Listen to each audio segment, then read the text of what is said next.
सलाम आदाब दोस्तों, मैं डॉक्टर रज़ीउद्दीन सिद्दीकी खोज इंडिया में आपका एक बार फिर स्वागत है। हम इस वक्त मौजूद हैं नागपुर के एक बहुत ही तारीख़ी कब्रिस्तान जरी पटका में। जी हाँ दोस्तों, जरी पटका मुस्लिम कब्रिस्तान में। यहाँ पर वैसे बहुत से नामवर हजरात मदफून हैं इस शहर खामोशा में, लेकिन नागपुर के आखिरी मुस्लिम बादशाह गोंड डायनेस्टी के राजा आज़म शाह साहब की दुख्तर नेक अख्तर बीबी राज मोती भी इसी कब्रिस्तान में दफन है। आइए हम देखते हैं वो किस जगह दफन है और जानने की कोशिश करेंगे उनके बारे में। हम आ गए हैं उस जगह पर जहाँ पर राजकुमारी राजमोती साहिबा मदफून हैं। देखिए मेरे सामने ये जो काला बोर्ड आपको नज़र आ रहा है, राजकुमारी राजमोती साहिबा उर्फ बीबी माँ लिखा हुआ है। यहाँ पर 10/11/1920 की आपकी पैदाइश है। 8/1/1993 को आपका इंतकाल हुआ है। एक बादशाह की बेटी। देखिए इस कब्रिस्तान में कितनी सादगी से, कितनी खामोशी से आराम फरमा रही है। दरअसल दोस्तों, हम बात करेंगे बीबी राजमोती के ख़ानदान के बारे में, उनके परिवार के बारे में। हमें पता चला है कि आपके बेटे सलमान शाह इस वक्त नागपुर में मौजूद हैं। हम यहाँ से सीधे उनके घर चलेंगे और उनसे ढेर सारी बातें करेंगे। चलिए आप मेरे साथ सलमान शाह के घर। हम लोग पहुंच चुके हैं सलमान शाह साहब के मकान में। यह आपका दौलत कदा है जी। आइए, अस्सलाम वालेकुम। कैसे हैं? ये देखिए हमारी मुलाकात सलमान शाह साहब से आपके दौलत कदे पर हो गई है। कैसे हैं आप? ठीक ठाक हैं? का शुक्र है।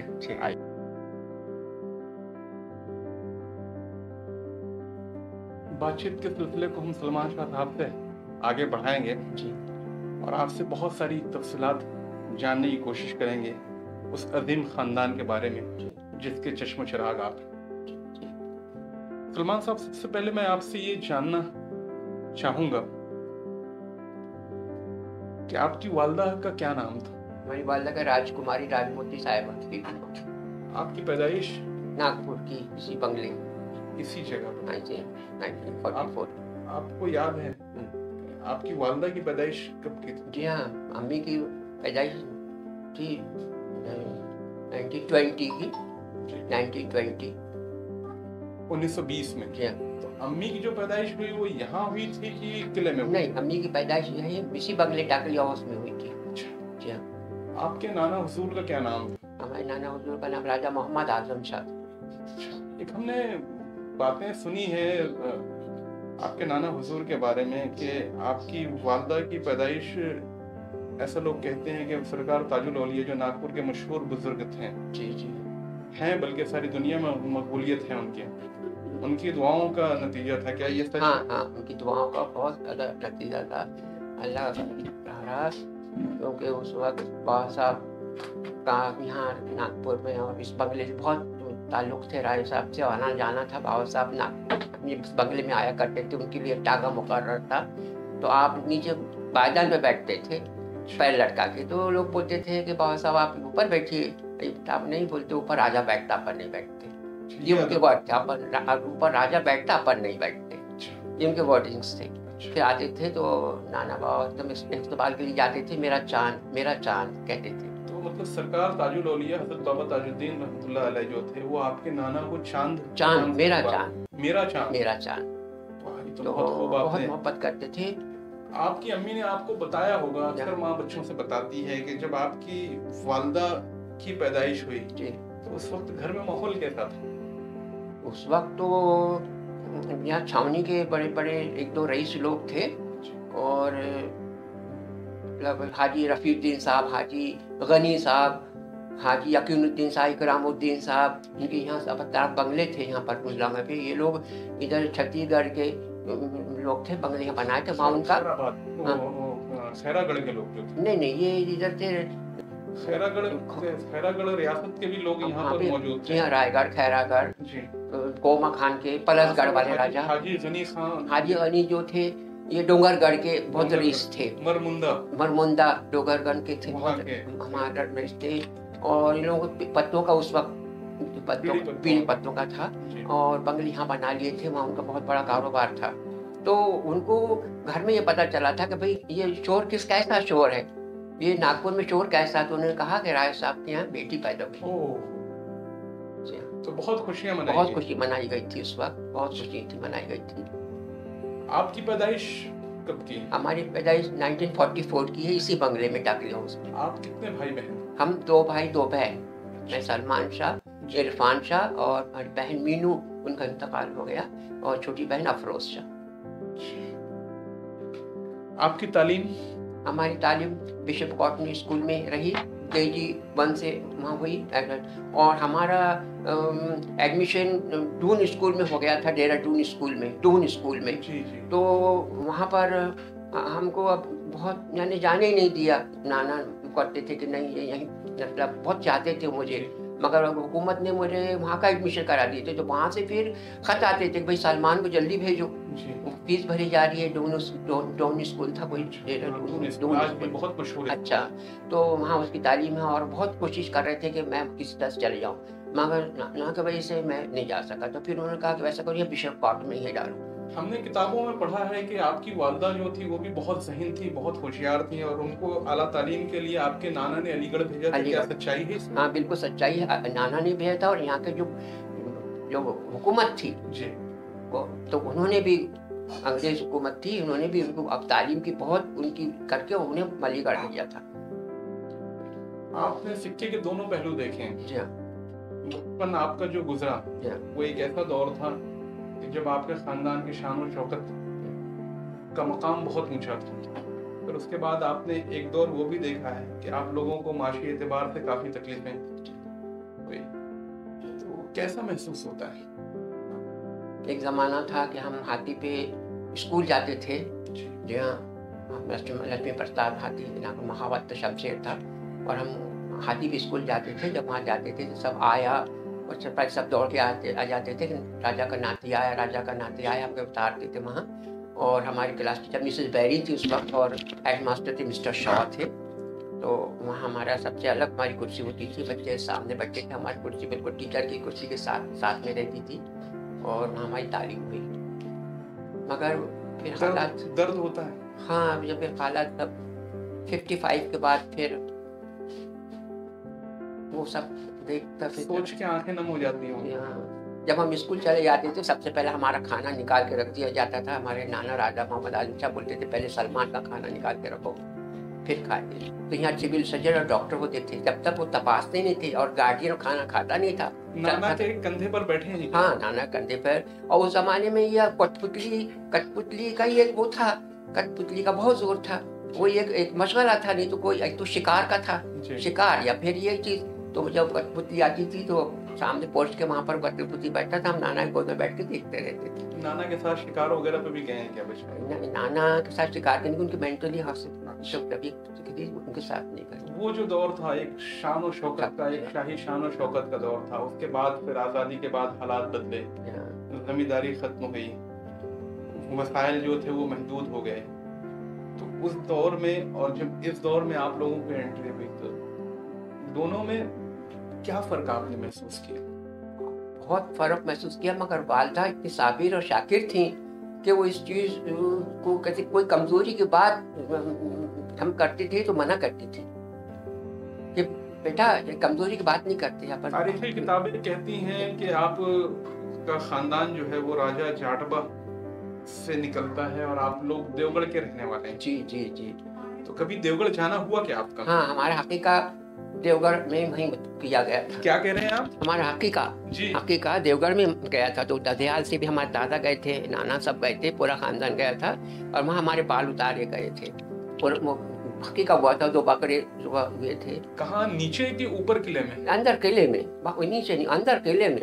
वहाँ हकीका हुआ? हाँ, वहाँ हकीका हुआ था। वहाँ आप वो यादें आज भी आपने हल्की सी है कि भाई, हाँ हल्की सी है, क्योंकि वो 7 साल। कहने का मतलब ये 1950 के आसपास की आप बात कर रहे हैं, 1952-53 की बात कर रहे हैं। हाँ, तो वो किला आबाद था उस वक्त? आबाद था उस वक्त। मस्जिद है? मस्जिद थी उसमें अच्छी, और मोती टाका था। तो हम लोग ऐसा करते थे, तो अम्मी बताते थे कि उसको काई थी ऊपर, और हटाओ से मोती जैसा पानी, वजू यानी पानी पी लो, ऐसा साफ सुथरा पानी था वो मोती टाके का। और मस्जिद भी माशाल्लाह सब अच्छी थी, नमाज भी जोहर की नमाज सबने अदा की थी वहाँ पर किले के अंदर जोहर की किले नमाज आप लोग की मस्जिद के अंदर। बादल मस्जिद जिसे हाँ कहते जी हाँ, बादल मस्जिद हैं, जिसे कहते हैं, हाँ। उसमें आपने जोहर की नमाजें अदा की अदा की और आपका अकीका। ये बहुत दिलचस्प बात सलमान शाह ने हम लोगों को बताई है कि सलमान शाह का अकीका देवगढ़ के किले में हुआ था सन 1952 के आसपास। उनको हल्की सी धुंधली सी यादें और उसकी आज तस्वीरें भी हैं। अच्छा, उसकी तस्वीरें भी हैं। हाँ, जो बाहर उस अकीके निकलते की हैं, तस्वीरें हाँ भी जी हाँ, जो बाहर निकलते हैं सब लोग जो साथ में थे, हम अपने दादा के गोद में थे, तस्वीरें भी हैं। तो एक सवाल ये था कि देवगढ़ की यादें हैं आपके पास, जी हाँ महल स्थित जो आपका किला है, जी, जो आपका खानदानी शाह सुल्तान का बनवाया हुआ जो किला है, जिसमें 4 बुर्ज होते थे 4 कोने पर, जिसको आज एक बचा हुआ है दमदमा के नाम से जानते हैं। जी हाँ, उसके ऊपर कुछ तोप वगैरह रखी जी हाँ, जी क्या हाँ, जानते हैं आप? यहाँ पर 2 तोपें थी, जी। एक मरियम और एक मखतूम। मखतूम। अच्छा। तो वो मखतूम जो थी वो अंग्रेज लेके चले गए थे निकाल के, मगर ये मरियम तोप थी दमदमे पे, ये इतनी मजबूत जमी थी कि उसको वो नहीं निकाल के ले सके। तो आज भी वो तो आज भी मौजूद है वहाँ। तो मरियम में से उसके बड़े बड़े कान के बालियाँ थी, आँखें थी उसकी, और बनी हुई बड़ी प्यारी एक लेडीज जैसी उसका शक्ल जो था, उसका नाम मरियम था। जी हाँ, उसकी शक्ल इस तरीके से बनाई गई थी हाँ, कि एक औरत के मुशाबह थी। और उसका जो रुख था वो बड़े जो एंट्रेंस जो बड़ा दरवाजा था जिसे नगार खाना, उस तरफ उसका रुख था। अच्छा, नगार खाना एंट्रेंस था आपके महल का। जी हाँ, और रुख उसका उस तरफ रखा गया था कि अगर कोई दुश्मन वगैरह आता है तो तोप से फायरिंग वहां पर दुश्मन पर की जा सके। बचपन की कुछ यादें और बताइए वहाँ। बचपन की यही है कि बस नाना के साथ ईदगाह जाते थे, ईदगाह सब जाते थे ईदगाह।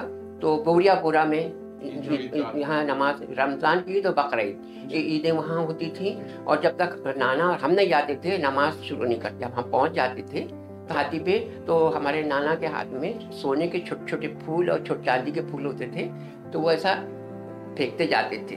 तो कई अभी बहुत से 65 तक के वहाँ की कुछ बड़ी बुढ़ी हैं, वो भी बताती थी कि भाई देखो राय साहब आते थे तो फूल फेंकते थे। अच्छा, ये बताइए कि सरकार ताजुल औलिया इस जगह पर भी आए हैं? हाँ, इस मकान पर? हाँ, इस मकान पे आए हैं। टाकली हाउस इस बंगले में राय साहब के आते थे, और यहाँ तख्त था, उसमें चादर बिछती थी, वो आज चादर मौजूद है, वो भी अम्मी ने उसको बहुत संभाल के रखी है। और उस वक्त वो चादर अम्मी बताते थे 12 आने की थी, तो में थोड़ा सा रेशम का काम है, और वो भी हमारे पास मौजूद है वो चादर। आप लोगों के जैसे नागपुर में 2 परिवार, राजाओं के 2 परिवार थे, एक तो भोसला परिवार थे और दूसरा बख्त बुलंदशाह के परिवार थे। तो इन दोनों परिवारों के बीच में ताल्लुकात कैसे थे? ताल्लुकात बहुत अच्छे थे, क्योंकि रानी जो रतन कुंवर थी वो उनके चार सुल्तान की, तो वो उनका इंतकाल होने के बाद में तो इतनी बड़ी इससे चलाना बहुत मुश्किल था। तो आपने इनवाइट किया था वहाँ से, तो वहाँ से फिर एक वो आए, वहाँ से वो आए, एक जो भी है। रानी रतन कुंवर के बारे में कहा जाता है कि उन्होंने रघुजी भोसले प्रथम जो थे उनको अपना भाई बनाया था। हाँ जी हाँ, उनके भाई या बेटा कुछ तो भी बनाया था उनको। और फिर उनका जो एग्रीमेंट जो भी था, तो इन्हें बेचारा ना आप संभालो। पेंशन का जो मामला था, जी हाँ, जो राजघरानों को पेंशन मिलती थी, वो पेंशन के बारे में बताइए कि भोसला परिवार से भी आपको पेंशन मिलती थी कि ब्रिटिश की तरफ से मिलती थी? ये ब्रिटिश की तरफ से मिलती थी, और पूरा उसका रिकॉर्ड है अपने पास। राजा सुलेमान शाह साहब के जमाने का वो पूरा रिकॉर्ड अपने पास रखा है पेंशन का, और उसमें सब लिखा है कितना मिलना चाहिए कितना नहीं। तो राय साहब को, राजा आजम शाह को मिलती थी, राजमोती साहिबा को मिलती थी, और मुझे भी 90 रुपये मिलते थे। बचपन के दोस्त याद हैं? घर ही में कहीं जा नहीं सकते थे, आ नहीं सकते थे। जरा सा बाहर चले गए दौड़ बहुत परेशानी हो जाती है, अरे कहाँ गए। छिंदवाड़े का बंगला था, वहाँ जाते थे, वहाँ पर भी सब कंपाउंड के जो लोग रहते थे उन्हीं के बच्चों के साथ खेलते थे। अम्मी को कभी ऐसा ख्याल नहीं पैदा हुआ दिमाग में कि हालात यहाँ के बहुत मुश्किल हो गए थे, हर तरीके की तकलीफें थी, बहुत से लोग जो अक्सर अमीर परिवार के लोग जो थे, पढ़े लिखे लोग थे, वो तबका आज़ादी के बाद पाकिस्तान की तरफ जा रहा था, तो उनके दिमाग में कभी ये ख्याल नहीं पैदा हुआ कि पाकिस्तान जाना चाहिए? वहाँ पाकिस्तान जो उनके जो गार्डियन थे महमूद अहमद साहब, उनकी फैमिली चली गई थी पाकिस्तान। अच्छा। तो वहाँ से खबर आती थी, गुमनाम खत आते थे कि आप आ जाओ, आ जाओ, आपको पुलिस यहाँ मिल जाएगी। पर यहाँ हमारे दादा भी थे और अम्मी वालिद को भी नहीं छोड़ सकती थी, एक तरफ उनका दिल लगा रहता था, तो वो इस वजह से वो नहीं जाना हुआ अम्मी का। फिर सबसे ज्यादा खुश आप खुशी तो सब खुशी खुशी थी उस जमाने में, उसका काम ही नहीं था। दादा के भी लाड़ लेते, नाना के भी पोता हुआ तब। अब माशाल्लाह जब पोता हुआ तो और भी बहुत खुश हो गए कि जी हमारा मैंने पहले चश्म चिराग खानदान। हाँ जी हाँ, पहले क्या होता था, दादा पोते का दोस्त होता था, पोता दादा का दोस्त हो गया है जी। और ये बताइए, जब ये हालात आपके ऊपर तंग हुए, आपकी जमीनें खत्म हुई, माली हालात दिन ब दिन खराब होते चले गए, तो आपकी वालदा ने किस तरीके से आप लोगों की परवरिश की? अल्लाह का मदद लेके और बिल्कुल ईमान को ने वो रखकर और बड़ी मजबूती के सब मुकाबला किया उन्होंने अकेले ने, और बड़े उससे हम लोगों को उसने परवरिश किया, चारों बहन भाइयों को पढ़ाया लिखाया, अच्छी तरबियत दी, अच्छा माहौल दिया, और अल्लाह सब पूरा, अम्मी कहते सब अल्लाह पूरा करता है। बेगम साहिबा का जिंदगी का मामूल क्या था? सुबह उठना, उसके बाद कुछ उसके बारे में बताइए। अम्मी सुबह उठती थी, उनका फजर का नमाज था, तिलावत करती थी, फिर हम लोगों का सब देखना करना, फिर लोगों से उस वक्त सबसे मिलती थी और सब मतलब सब दोस्त थे यहाँ पर। कहते हैं महल का जो इलाका है, जो किला का आपका प्रेमिसेस है, उसमें बहुत उनकी मकबूलियत थी। जी हाँ, बहुत ज्यादा लोग, जो अवाम थी, जो प्रजा थी आपकी, वो आपको उनको बहुत ज्यादा चाहती थी। बहुत चाहती थी। जब यहाँ से किला जाती थी उस वक्त, जब पहले तो बग्गी में जाती थी, तो यहाँ से वहाँ तक पूरा किंग्स वे कहलाता था।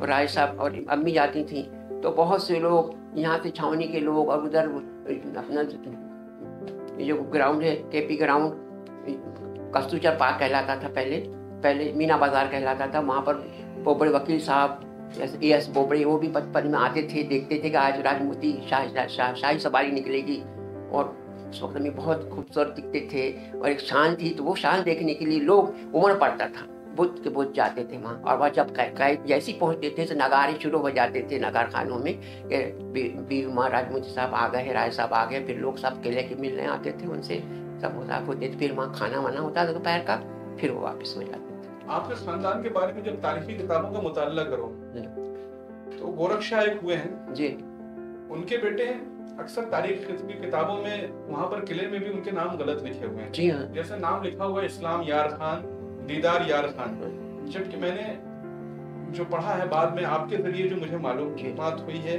उनका नाम इस्लाम यार शाह था और दीनदार शाह, राजा दीनदार शाह। तो ये मामलात जो थे सन 1770 के आसपास के, सन 1670 के आसपास के मामलात हैं ये, जिस जमाने में वो लोगों ने इस्लाम कबूल किया था। और लगभग हम अगर उस तरीके से देखा जाए तो 350 साल तक आपका सारा खानदान जो है वो बहैसियत नागपुर में एक मुसलमान बादशाहों की तरह हुकूमत करता रहा। ये बात अलग है कि बाद में भोसला यहाँ पर आए, लेकिन उनके साथ मिलकर वो कायम।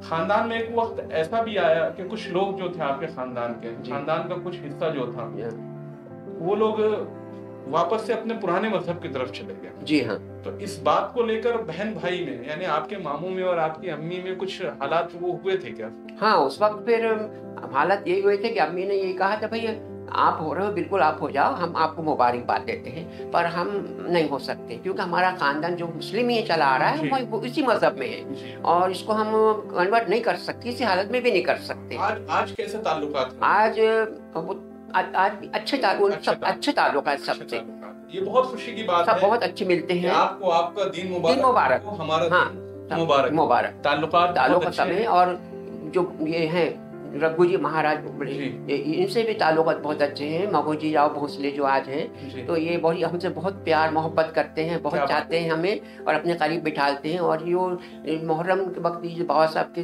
जो निकलती है वहाँ से संदल निकलता है, चादर निकलती है, तो बालदारपुर में हमको ही बुलाते हैं, हम भी आते, वो भी आते हैं, बहुत प्यार से अपने पास बिठाते हैं, मुझे बहुत चाहते हैं। मैं आपसे एक आखिरी सवाल पूछूंगा।